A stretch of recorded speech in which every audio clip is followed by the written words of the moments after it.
우리 마가복음 1장의 말씀을 한 절씩 교독으로 봉독하도록 하겠습니다. 제가 먼저 보겠습니다.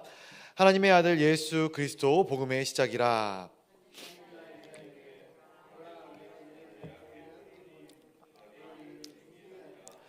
광야에 외치는 자의 소리가 있어 이르되 너희는 주의 길을 준비하라. 그의 오실 길을 곧게 하라. 기록된 것과 같이 세례 요한이 광야에 이르러 죄 사함을 받게 하는 죄계의 세례를 전파하니 온 유대 지방과 예루살렘 사람이 다 나아가 자기 죄를 자복하고 요단강에서 그에게 세례를 받더라. 요한은 낙타 토롯을 입고 허리에 가죽띠를 띠고 메뚜기와 석청을 먹더라. 그가 전파에 이르되 나보다 능력 많으신 이가 내 뒤에 오시나니 나는 굽혀 그의 신발끈을 풀기도 감당하지 못하겠노라. 나는 너희에게 물로 세례를 베풀었거니와 그는 너희에게 성령으로 세례를 베푸시리라. 그때 예수께서 갈릴리 나사렛으로부터 와서 요단강에서 요한에게 세례를 받으시고 곧 물에서 올라오실새 하늘에서 갈리심과 성령 하늘로부터 소리가 나기를 너는 내 사랑하는 아들이라 내가 너를 기뻐하노라 하시니라. 성령이 곧 예수를 광야로 몰아내신지라. 광야에서 40일을 계시면서 사단에게 시험을 받으시며 들짐승과 함께 계시니 천사들이 수종 들더라. 요한이 잡힌 후 예수께서 갈릴리에 오셔서 하나님의 복음을 전파하여 이르시되 때가 찼고 하나님의 나라가 가까이 왔으니 회개하고 복음을 믿으라 하시더라.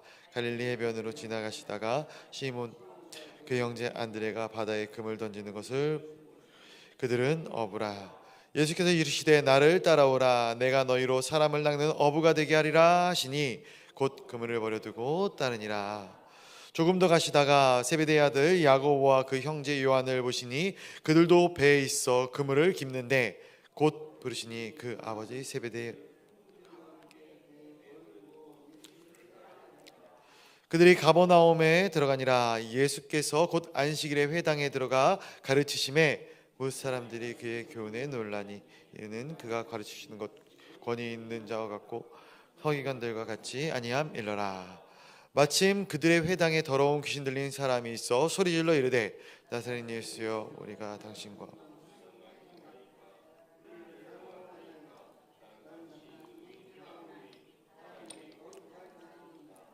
예수께서 꾸짖어 이르시되 잠잠하고 그 사람에게서 나오라 하시니 더러운 귀신이 그 사람에게서 경련을 일으키고 큰 소리를 지르며 나오는지라.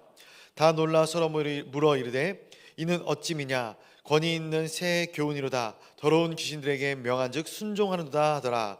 예수의 소문이 곧 온 갈릴리 사방에 퍼지더라. 회당에서 나와 곧 야고보와 요한과 함께 시몬과 안드레의 집에 들어가시니 시몬의 장모가 열병으로 누워 있는지라. 사람들이 곧 그 여자에 대하여 예수께 여짜온대 나아가사 그 손을 잡아 일으키시니 열병이 떠나고 여자가 그들에게 수종드니라. 저물어 해질 때에 모든 병자와 귀신 들린 자 예수께 데려오니 온 동네가 그 문 앞에 모였더라. 예수께서 각종 병 많은 귀신을 내쫓으시되 귀신이 자기를 알므로 그 말하는 것을 허락하지 아니하시니라. 새벽 아직도 밝기 전에 예수께서 일어나 나아가 한적한 곳으로 가사 거기서 기도하시더니 시몬과 및 예수의 뒤로 만나서 이르되 모든 사람이 주를 찾나이다. 이르시되 우리가 다 가까운 마을로 가서 거기서도 전도하리니 내가 이를 위하여 왔노라 하시고 이에 온 갈릴리에 다니시며 그들의 여러 회당에서 전도하시고 또 귀신을 내쫓으시더라. 한 나병 환자가 예수께 와서 꿇어 엎드려 간구하여 이르되 원하시면 저를 깨끗하게 하실 수 있나이다. 예수께서 불쌍히 여기사 손을 내밀어 그에게 대시며 이르시되 내가 원하노니 깨끗함을 받으라 하시니 곧 나병이 그 사람에게서 떠나고 깨끗하여 진지라. 곧 보내시며 엄히 경고하사 이르시되 삼가 아무에게도 말하지 말며 가서 내 몸을 제사장에게 보이고 내가 깨끗하게 되었으니 모세가 명한 것을 드려 그들에게 입증하라 하셨더라. 함께 보겠습니다. 그러나 그 사람이 나가서 이 일을 많이 전파하여 널리 퍼지게 하니 그러므로 예수께서 다시는 드러나게 동네에 들어가지 못하시고 오직 바깥 한적한 곳에 계셨으나 사방에서 사람들이 그에게로 나아오더라. 아멘. 오늘도 거룩한 이 주님의 날, 이 새벽 미명의 시간에 하나님의 존전으로 달려나와 함께 예배하는 우리 사랑하는 동강의 성도님들을 주님의 이름으로 환영하고 축복합니다. 우리 가운데 새 일을 행하시는 하나님, 특별히 44주년 교회의 또 생일입니다. 하나님께서 이 교회를 지금까지 인도하신 것처럼 또 앞으로도 하나님이 오시는 그날까지 이 교회를 책임져 주시고 인도하여 주시는 귀한 은혜가 있게 될 줄로 믿습니다. 그 은혜를 우리가 또 은혜의 현장 가운데서 경험하는 복된 주님의 날이 되시기를 간절히 소원합니다. 오늘 우리가 함께 나누는 마가복음 1장의 말씀, 우리 마가복음을 함께 이제 오늘부터 16일간 나누어 가기를 원하는데요. 마가복음은 사복음서 가운데 가장 짧은 장을 가지고 있죠. 그래서 그런지 모르겠지만 시작점도 굉장히 심플하게 시작이 되어지는 것들을 보게 됩니다. 정말로 마가가 생각했을 때 딱 필요한 부분만을 제시하고 바로 예수 그리스도의 공생의 사역에 대해서 들어가는 그러한 모습이 이제 마가복음 1장을 통해서 그려지고 있습니다. 그래서 이제 다른 복음서들을 제가 조금 1장의 모습이 어떻게 그려지는가 좀 한번 살펴보기를 원하는데, 마태복음 1장은 어떻게 시작합니까? 족보로 시작하죠. 계보입니다. 계보. 아브라함과 다윗의 자손 예수 그리스도의 계보라. 보통 이 마태복음을 우리가 잘 나눠서 알겠지만 유대인들에게 쓰여진 이 말씀이지 않겠습니까? 그래서 이 유대인들에게 이 복음서가, 이 마태가 이 복음 예수 그리스도에 대해 증거하면서 이 예수 그리스도가 너희들이 기다리던 적통 메시아다라는 것을 증거하면서 이 복음서를 시작하고 있는 것을 우리가 보게 되는 것이죠. 누가복음은 특정인을 향해 쓰여진 복음서라는 뉘앙스가 풍겨집니다. 그래서 누가복음 1장 3절에 보게 되면은 그 모든 일의 근원을 자세히 미루어 살핀 나도 데오빌로 각하에게 차례대로 써보내는 것이 좋은 줄 알았다라고 기록하고 있어요. 예수 그리스도에 대한 복음이 많이 쓰여졌다라는 것을 누가가 인정하고 기록하고 있은 후에, 그러나 이 부분에 대해서 나도 기록한다라는 것이에요. 그러니까 많은 사람들이 예수 그리스도에 대해서 담았다라는 것을 이 누가가 기록합니다. 그리고 그 가운데 이 데오빌로 각하에게 내가 본 것을, 내가 느낀 것을 정확하게 기록하여 당신에게 보내겠다라는 것을 이제 누가는 서술하면서 이 누가복음을 시작하죠. 그래서 어떻게 보면 이 누가복음 같은 경우는 예수 그리스도에 대한 말씀 이전에 이 세례 요한에 대한 이 부분들, 즉 이 사가랴와 엘리사벳에 대한 부분들을 먼저 서술하고, 그리고 이 예수 그리스도에 대한 복음을 시작하고 있는 모습을 우리가 보게 되죠. 그리고 요한복음을 우리가 1장을 보게 되면은 이 요한복음 1장 1절을 딱 읽었을 때 떠오르는 이 구절이 있죠. 창세기 1장 1절의 말씀이 딱 떠오릅니다. 태초라는 것이죠. 태초에 말씀이 계셨다. 그리고 이 말씀이 하나님과 함께 계셨다라는 거예요. 그리고 이 말씀이 곧 하나님이시다라고 이 요한복음은 이 말씀을 시작하고 있어요. 예수님께서 로고스로, 말씀으로 오셨다. 이 예수님과 하나님이 일체시다라는 것. 그래서 이 요한복음은 어떻게 보면 이 완성된 이 복음서라고 보여지게 되어집니다. 그래서 이제 우리가 공관복음을 얘기할 때 마태, 마가, 누가복음을 이야기하고 요한복음을 따로 놓죠. 그리고 사복음서를 얘기할 때는 마태, 마가, 누가, 요한복음까지를 두고 있는 것들을 우리가 기본적으로 알아가시면 될 것 같습니다. 아무튼 이런 복음서들 가운데 이 마가복음은 굉장히 짧은 장을 자랑하기 때문에 굉장히 초반의 전개가 빨라요.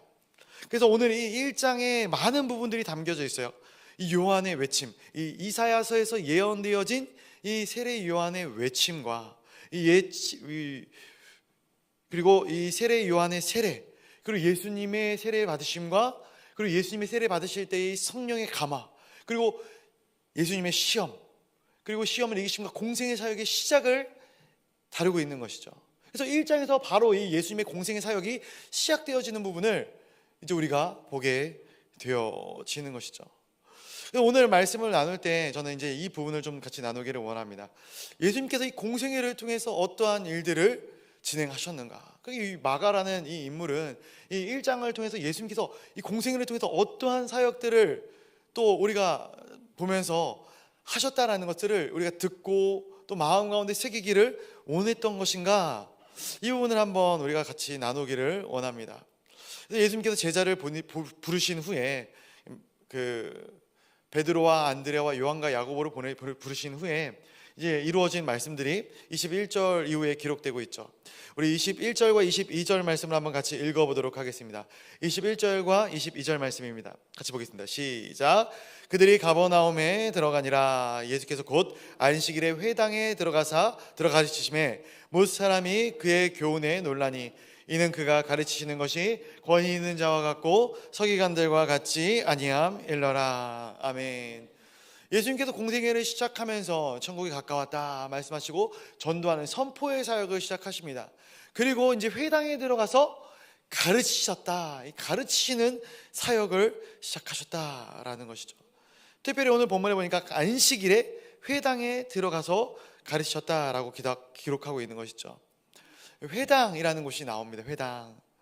좀 아시는 분들은 또 아시겠지만 좀 설명을 해드리자면은 이스라엘은 원래 회당 문화가 아니었죠. 언제부터 회당이 발달되어졌는가? 이스라엘 백성들이 바벨론의 포로로 끌려가면서 이 회당 문화가 시작되었습니다. 거기서 토라도 가르치고 결혼도 하고 이 삶의 근거지가 되어진 것이죠. 교육도 하고 말이죠. 지금 우리들이 모이는 이 교회와 같은 이 회당이 그때 만들어진 거예요. 그 이전까지는 무엇이었습니까? 성전이 있었죠. 성전. 성막, 성전이라는 것들이 있었습니다. 그리고 바벨론으로부터 풀려서 이스라엘이 예루살렘으로 돌아왔을 때 다시 성전을 재건하게 됩니다. 그래서 이 중요한 모임 같은 경우는 성전에서 이 모임을 갖지만 그럼에도 불구하고 여전히 성전에 모이기 힘든 사람들은 이 공동체의 모임을 회당에서 가졌다라고 역사서에서 기록을 하고 있어요. 그래서 이 바벨론에서 포로에서 해방된 이후로 이 이스라엘 전역에 약 400여 개의 회당이 지어졌다 이렇게 기록을 합니다. 그리고 이제 로마의 디도 황제가 AD 70년경에 이스라엘로 침략을 하죠. 침공해 들어와서 성전을 다시 한번 무너뜨리는 일을 감행하게 됩니다. 그래서 로마 디도 장군에 의해서 이 성전이 파괴된 후에 성전이 무너지게 되지만 그럼에도 불구하고 약 400여 개의 회당이 남아져 있었기 때문에 이스라엘의 이 신앙의 공동체가 이 종교의 활동들이 이 회당을 근거지로 하여금 계속해서 유지되어지고 있었고 이것이 예수님 때까지 계속해서 이어져 오고 있었던 거예요. 그래서 이 회당 가운데서 말씀을 전하고 같이 말씀을 나누는 그러한 일들이 진행되고 있었던 것이죠. 그리고 이 회당 가운데는 이 회당장과 부회당장이 있었어요. 그리고 이 회당장이 이 언약궤 형식으로 만들어진 이곳에서 이 두루마기로 이루어진 이 토라 말씀을 꺼내서 읽곤 했던 것이죠. 그래서 이런 것들이 읽혀지는 그러한 일들이 이루어졌던 것이 회당인데 거기서 이 말씀을 가르칠 수 있는 그러한 권위가 누구한테 있었는가 보니까 이 랍비에게 있었다라는 것이죠. 랍비. 그래서 오늘 이 말씀해 보니까 예수님께서도 이 권위가 있었다. 말씀을 가르칠 수 있는 권위가 있었기 때문에 그 회당에 들어가서 이 말씀을 가르치셨다. 그래서 많은 사람들이 예수님을 랍비어라고 부르고 있는 모습들을 우리가 보게 되는 것이죠.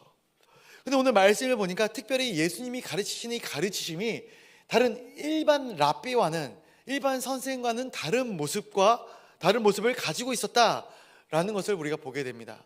어떤 모습이 다른가? 권위 있는 자와 같았다라는 거예요. 서기관들과 같지 않았다라고 성경에서 표현하고 있었다라는 거예요. 그렇다면 권위가 무엇인가? 제가 어저께 이 말씀을 묵상하면서 이 권위 있는 자와 같았다라는 것을 한번 보게 되었는데 이 권위 있는 것이 무엇인가? 권위는 스스로 세워가는 것이 아닙니다. 남이 세워주는 것이죠. 권력은 스스로 세우는 것이지만 권위는 남이 인정하기 때문에 세워지는 것입니다. 예수님의 가르침에 그러한 능력이 있었던 것이죠. 다른 서기관들이나 다른 이 가르치는 사람들은 이런 말씀들을 통해서 어떤 자신의 권위나 권력을 세우고자 했던 그러한 모습들이 있었던 것 같아요. 내가 이만큼 말씀을 많이 알아. 내가 이렇게 말씀을 가르칠 수 있어. 그런데 이 예수님의 가르침은 그게 아니었다라는 거예요. 다른 사람이 보기에도 이 말씀에 힘이 있고 능력이 있었다라는 것이에요. 그러면 이 예수님의 말씀의 권위가 어디로부터 나왔을까? 한번 생각을 해보게 되는 것이죠. 완벽한 하나님이시면서 완벽한 인간이셨던 이 예수님은 그 말씀과 그 삶이 완벽한 일치를 하는 데서부터 그 말씀의 권위가 나오지 않았을까? 그러나 많은 사람들, 이 많은 서기관들은 말씀과 삶이 일치하지 않았던 것이죠. 세상에 달변가들은 많습니다. 그러나 그들의 권위가 인정되어지지 않는 것은 그들의 말과 그들의 삶이 일치되어지지 않기 때문에 그래요. 저 역시도 마찬가지입니다. 제가 여기서 얼마만큼 많은 설교를 하고 얼마만큼 좋은 이야기들을 할 수 있을지 모르겠어요. 그러나 제가 전하는 이 말씀과 제 삶이 일치되어지지 않으면 그건 저는 말꾼인 거죠. 말꾼. 말을 하는 사람일 뿐이지 정말로 제대로 된 설교자라고 이야기할 수는 없는 것이죠. 그러나 예수님이 권위 있는 설교자, 권위 있게 말씀을 전하는 사람이라고 평가될 수 있는 이유는 선한 말을 내고 선한 삶을 살아갔다라는 거예요. 세상에 선한 말만을 내는 사람들은 굉장히 많이 있습니다. 훌륭한 정치인들도, 훌륭한 종교인들도 정말로 선한 말은 낼 수 있어요. 그러나 선한 삶을 살아가기는 얼마나 쉽지 않은가 보게 되는 것이죠. 예수님의 가르침은 권위 있는 가르침이었다. 그것은 하나님의 말씀, 하나님의 뜻, 하나님의 생각을 온전히 증거하였을 뿐만이 아니라 하나님의 마음에 합한 삶을 예수님께서 살아가셨다라는 것을 우리에게 보여주고 있는 것이죠. 간절히 소원하기는 우리의 삶도 이러한 예수님의 모습을 닮아가기를 간절히 소원합니다. 우리의 권위는 우리의 말에서 나오는 것이 아닙니다. 우리의 신앙 있는 자의 모습, 삶에서 나오는 것이죠. 크리스천답다라는 것, 믿는 사람답다라는 것. 내가 굳이 크리스천이라고 이야기하지 않아도 저 사람은 예수님을 믿는 사람이구나, 예수님을 믿는 자의 삶을 살아가는 사람이구나 라는 것을 우리가 삶으로 보여주는 것이 얼마나 은혜인가. 많은 사람들로부터 칭찬받는 크리스천의 삶을 살아가는 우리 동강의 모든 성도님들이 되시기를 간절히 소원합니다. 또한 예수님의 공생의 사역 가운데 하나는 바로 귀신을 내쫓는 사역이었던 것입니다. 우리 마가복음 1장 23절부터 26절까지의 말씀인데요, 또 한번 같이 읽어보도록 하겠습니다. 23절부터 26절까지입니다. 시작.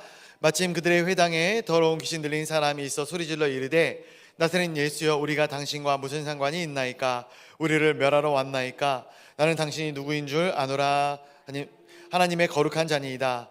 예수께서 꾸짖어 이르시되 잠잠하고 그 사람에게서 나오라 하시니 더러운 귀신이 그 사람에게 경련을 일으키고 큰 소리 지르며 나오는지라. 아멘. 예수님이 하시는 일들 가운데 하나는 이 귀신을 내쫓는 사역을 감당하셨다라는 것이죠. 그런데 여기서 주목해 볼 만한 것 중에 하나가 뭐냐면은 예수님이 이 귀신을 내쫓는 사역을 하시는데 이 귀신 들린 자가 어디 있었다라는 거예요? 어디 있었어요? 회당 안에 있었다라는 것이죠. 회당 안에 있었다라는 거예요. 종교 행사를 하기 위하여 모인 그 곳에 귀신 들린 자도 함께 있었다라는 거예요. 요즘은 이 귀신을 굉장히 귀엽게 묘사해 놓지 않습니까? 친근한 이미지예요. 그렇죠? 참 이미지가 그래요. 세대가 그렇습니다. 그런데 귀신이 어떠한 존재입니까? 하나님을 대적하는 존재 아니겠습니까? 예수님은 빛으로 오셨지만 귀신은 어둠 가운데 거하는 존재입니다. 그렇게 어떤 눈으로 보이는 귀신, 그런 우리가 보는 그 귀신이 다가 아니라 우리가 하나님께로 가까이 가지 못하게 막는 이러한 존재 자체가 귀신의 존재, 귀신의 권세다라는 것을 우리가 깨달아야 하는 것이죠. 그리고 이러한 귀신의 존재는 빛이신 예수 그리스도 안에서 오늘처럼 어김없이 드러나게 되어져 있는 거예요. 예수님께서 거기서 말씀을 전하고 있는데 그 자리 가운데 귀신이 뭐라고 소리를 치는가? 그들이 처음 말이 이거죠. 우리가 당신과 무슨 상관이 있습니까? 우리를 멸하러 왔습니까? 예수님을 이 귀신들도 아는 거예요. 어리둥절한 거예요. 예수님, 왜 당신이 여기 왔나이까? 왜 하늘 보좌를 버리고 이 자리에 와 있느냐는 거예요. 귀신들도 어리둥절한 것이죠. 그리고 귀신들도 예수 그리스도의 권세 앞에서 자신들이 어떠한 처지인지를 너무나도 잘 알고 있는 거예요. 그래서 다음 말이 뭔가, 나는 당신이 누구인 줄을 아노라라는 거예요. 자, 예수님이 오셨을 때 예수님을 가장 처음 알아보는 존재가 두 가지, 두 종류, 두 부류의 사람이, 두 부류의 존재가 있습니다. 첫 번째 존재는 누구입니까? 세례 요한이죠. 세례 요한처럼 성령에 사로잡힌 자들이 예수님의 존재를 알아봐요. 그리고 또 하나의 존재가 있어요. 누가 알아보고 있습니까? 귀신이 알아보고 있는 거예요. 귀신이 알아보고 있는 거예요. 다른 유대인들은, 그토록 메시아를 기다리던 이스라엘 백성들은 예수님을 몰라봅니다. 그런데 이 악한 영들도 영적인 존재이기 때문에 영적인 분별력이 있다라는 거예요. 그래서 우리가 하나님께 사로잡혀 있다면, 즉 성령의 충만함이 있다면 어떤 것이 하나님이 기뻐하시고 어떤 것이 사탄이 기뻐하시는 것인지 분별할 수 있는 영이 생기게 되어지는 거예요. 그렇지 않습니까? 우리가 교회에 나와서 신앙생활하면은 우리가 하나님을 기쁘시게 하는 것이 무엇인지 알 수 있어요. 그러나 반면에 사탄이 기쁘게 하는, 사탄이 기뻐하는 것, 사탄이 싫어하는 것이 무엇인지도 우리가 알게 되는 것이죠. 아무튼 사탄도 아는 거예요. 내가 살 길이 무엇인지, 내가 망하게 되는 길이 무엇인지 지금 알고 있는 거예요. 그래서 예수님께서 이 사탄을 앞두고 어떻게 하시는가? 꾸짖어 이르셨다라는 거예요. 부탁하시는 게 아니죠. 나가주지 않겠니? 이렇게 청유하는 게 아니죠. 꾸짖으셨다라고 말씀하고 있는 거예요. 그리고 그 사람에게서 이 사탄을 분리시키신 거예요. 그 사람에게 이 약한 모든 것들이 빠져나가고 하나님으로 그 사람을 채우게 하나님께서 만드신 것이에요. 그래서 예수님께 하신 사역은 바로 그 안에 있는 모든 악한 권세를 내쫓으시고 하나님으로 채우시는, 성령으로 채우시는 사역을 예수님께서는 감당하시고 계시다라는 것을 보게 됩니다. 그리고 또 하나 예수님께서 하셨던 사역 중에 하나는 바로 병든 자를 고치시는 사역이었죠. 우리 마가복음 1장 30절 31절 말씀도 한번 같이 읽어볼까요? 1장 30절과 31절 말씀입니다. 시작. 시몬의 장모가 열병으로 누워있는지라 사람들이 곧 그 여자에 대하여 예수께 여짜오되,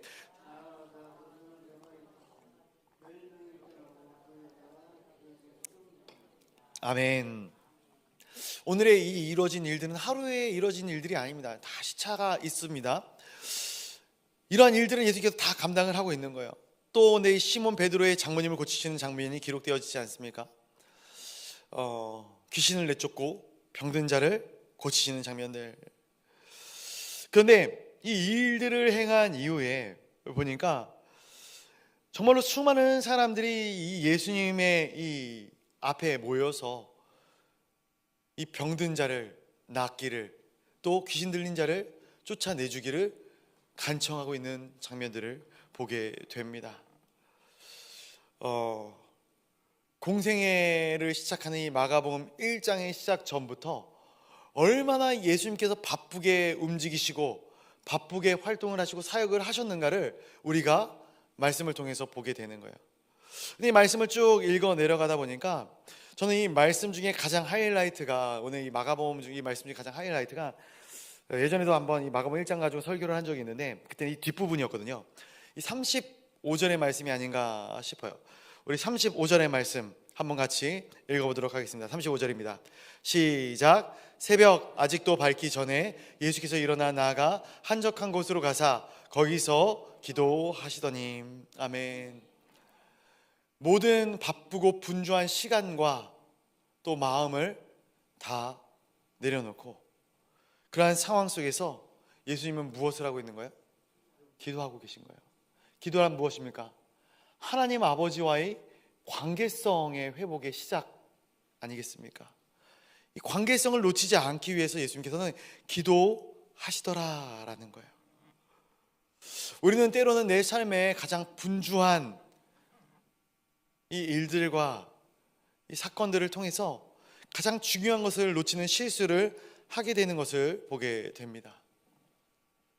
어떻게 보면 예수님의 입장 가운데 사람을 살리는 것, 귀신을 내쫓는 것, 그리고 무지에서 죽음 가운데 빠져드는 이러한 무지몽매한 자들을 가르치는 것, 그래서 그들에게 천국에 대한 메시지를 증거하는 것, 너무나도 중요한 사역이 아니었을까. 어느 것 하나 빼놓지 않고 이 공생 가운데 정말로 중요한 사역이었을 것이다 생각을 합니다. 24시간이 모자랄 정도로 예수님은 이 사역들을 감당하셨어야 했을 것입니다. 그런데 그 어느 것보다 가장 중요한 사역 중에 하나가 무엇이었는가? 그 모든 사역들보다 가장 중요한 사역은 바로 예수님께서 하나님 앞에 바로 서 있는 것이죠. 완벽한 하나님이셨던 예수님조차도 하나님 앞에 바로 섰기 위하여 애쓰시고 노력하셨다라는 거예요. 마가복음 1장 이 공생의 시작점에서 예수님이 이렇게 사역을 하셨다라는 거예요. 이 마가복음 가장 마지막 이 예수님이 십자가를 지을 때도 예수님은 그 초심을 놓치지 않지 않습니까? 십자가를 지기 전에 겟세마네 동산에서 하나님과 대면하고 있는 예수 그리스도의 모습을 보지 않으십니까? 말씀을 맺고자 합니다. 2025년 벌써 2월이 시작됐습니다. 우리는 어떻습니까? 2025년 1월에 세웠던 이 계획들, 초심들, 이 초심들을 지금까지 잘 지켜나가고 계십니까? 아니면 또다시 미스해버리셨습니까? 다시 한번 결단하는 시간이 우리 가운데 있기를 간절히 소원합니다. 하나님과 더 가까워지고 더 엎드려질 때 내 힘이 아니라 하나님 아버지의 힘으로 이 한 해를 또 승리하며 살아나가는 은혜가 우리 가운데 있어지게 될 줄로 믿습니다. 오늘 이 거룩한 한날, 주님의 거룩한 이 한날, 우리가 주님의 존전에 모였습니다. 무엇을 위하여 기도하고 간구하겠습니까? 우리 가운데 힘이 되신 여호와, 우리의 능력이 되신 여호와 그 하나님께서 우리의 삶 가운데 늘 동행하사 우리의 힘과 능력이 되시어 주님께서 그리하셨던 것처럼 우리도 우리의 생애를 살아가는 그 모든 시간 동안에 하나님이 우리에게 맡기신 사명을 감당할 때에 내 힘이 아니라, 내 능력이 아니라 하나님 아버지의 힘으로 감당케 하여 주시옵소서. 기도하며 나아가는 우리 모두가 되기를 간절히 소원합니다. 우리 시간 같이 기도하도록 하겠습니다. 같이 기도할 때 우리 교회를 위하여 같이 기도하도록 하겠습니다. 특별히 오늘은 교회 창립 44주년이 되는 기념 주일입니다. 하나님, 지금까지 우리 사랑하는 동강교회를 인도하여 주심에 감사합니다. 주님의 피값으로 사신 이 교회가 하나님 주님 마지막 그날까지 주님의 사명을 잃어버리지 아니하고 이 땅 가운데 아름답고 온전하게 주님의 사명을 감당할 수 있도록 주님 끝까지 지켜 보하여 주시옵소서. 오늘 귀한 주님의 날 말씀을 전하신 우리 담임 목사님을 위하여 기도하여 주시기를 간절히 소원합니다. 또 다음 세대를 위하여 기도해 주시고, 또 대신방 중에 있습니다. 우리 사랑하는 동역자들이 지치지 않고 힘들지 않고 또 이 대신방 가운데 귀한 은혜의 말씀들이 선포되어질 수 있도록 인도하여 달라고 기도해 주시면 감사하겠습니다. 그리고 환우분들과 우리 선교사님들 위하여 같이 기도해 주시고, 우리 각자의 기도의 제목을 위하여 기도하실 때에 우리 주님의 이름을 크게 한번 부르짖고 기도의 자리로 나아가도록 하겠습니다. 주여!